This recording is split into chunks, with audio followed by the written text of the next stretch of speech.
దీపావళి సందర్భంగా చార్మినార్ భాగ్యలక్ష్మి అమ్మవారి ఆలయంలో భక్తుల రద్దీ అధికంగా ఉంది.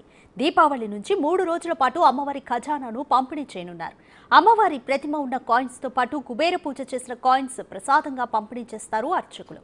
అమ్మవారి కాయిన్ లభిస్తే తమకు సకల శుభాలు కలుగుతాయని నమ్ముతారు భక్తులు. ఆ నాణేలను సొంతం చేసుకునేందుకు భక్తులు భారీగా తరలివస్తున్నారు.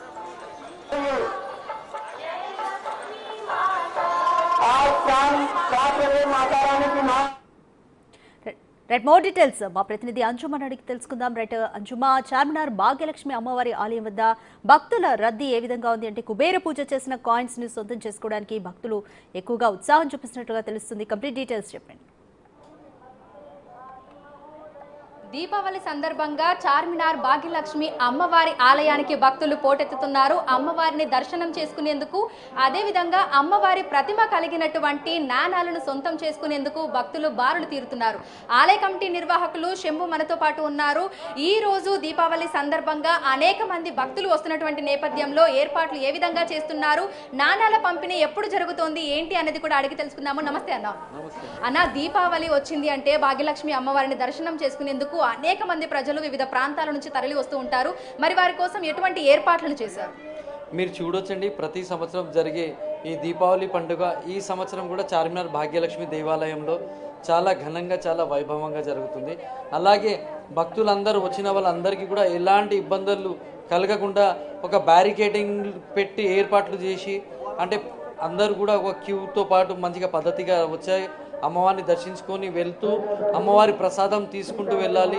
అలాగే అమ్మవారి ఏదైతే ఖజానా దీపావళి రోజున ఇవ్వడం జరుగుతుందో అది ఇవాళ సాయంత్రం 7 గంటలకు అమ్మవారి మహా ఆరతి అయిన తర్వాత ప్రతి ఒక్కరికి ఆ అమ్మవారి ఖజానా ఇవ్వడం జరుగుతుంది. ఇది 2 రోజుల పాటు కంటిన్యూగా కొనసాగుతుందండి. ప్రతి సంవత్సరం దీపావళి సందర్భంగా ఎంతమంది భక్తులు అమ్మవారిని దర్శనం చేసుకునేందుకు వస్తూ ఉంటారు? ప్రతి సంవత్సరం దీపావళి పండుగ రాజు అంటే ఇది 6 రోజుల పండుగ ఉంటుంది. ధనత్రయోదశి నుంచి మొదలైతే భాయిదూజ్ వరకు నడుస్తుందండి. అయితే మొన్న ధనత్రయోదశి నుంచి మొదలైన ఈ దీపావళి పండుగ 23వ తేదీన భాయిదూజ్ వరకు నడుస్తుంది. అయితే ఇవాళ సాయంత్రం ఏదైతే అమ్మవారి ఖజానా తీసుకోవడానికి దేశవ్యాప్తంగా నుంచి కూడా జనాలు ఇక్కడ రావడం జరుగుతుంది. మేము అనుకుంటాము దగ్గర ఒక 6 నుంచి 7 లక్షల వరకు జనాలు రావచ్చని మేము భావిస్తున్నామండి. సో ఇక్కడికి వస్తున్న వాళ్ళకి ప్రసాద పంపిణీ, దాంతో పాటుగా నాణాల పంపిణీ కూడా చేస్తూ ఉంటారు, ఖజానా పంపిణీ చేస్తూ ఉంటారు. సో వాటితో పాటు కుబేర పూజ చేసిన తర్వాత కూడా నాణాలను పంపిణీ చేస్తూ ఉంటారు కదా. మరి ఈసారి దాదాపు 6 లక్షల మంది భక్తులు వస్తారని అంచనా వేస్తున్నారు. సో ఏ సమయం నుంచి ఏ సమయం వరకు మనకు నాణాల పంపిణీ అనేది జరుగుతుంది? అంటే ఇది సాయంత్రం 7 గంటలకు మొదలైతే భక్తులకు ఖజానా ఇవ్వడం అది కంటిన్యూగా 3 రోజులు కంటిన్యూ నడుస్తుందండి. ఇవాళ కానివ్వండి, రేపు కానివ్వండి, ఎల్లుండి కానివ్వండి, అంటే గుడి తెరిచే ఉంటుంది 24 అవర్స్ అట్లా.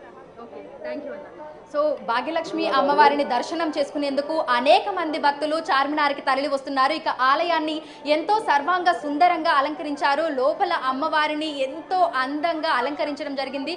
అమ్మవారిని దర్శనం చేసుకునేందుకు వివిధ ప్రాంతాల నుంచి పెద్ద సంఖ్యలో భక్తులందరూ కూడా తరలి వస్తున్నారు. ఈరోజు తెల్లవారుజాము నుంచే చార్మినార్ పరిసర ప్రాంతాలన్నీ కూడా భక్తులతోటి కిటకిటలాడుతూ కనిపిస్తున్నాయి.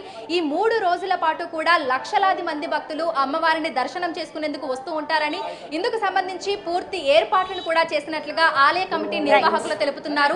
ధనత్రయోదశి నుంచి భాయిదూజ్ వరకు కూడా మనకి దీపావళి ఉత్సవాలు అనేవి భాగ్యలక్ష్మి అమ్మవారి ఆలయంలో కొనసాగుతూనే ఉంటాయని కూడా అంటున్నారు. ఇక భాగ్యలక్ష్మి అమ్మవారి ఖజానా పంపిణీ, ఆ నాణాలను సొంతనం చేసుకునేందుకు కూడా అనేక మంది భక్తులైతే ఇక్కడికి తరలి వస్తున్నారు.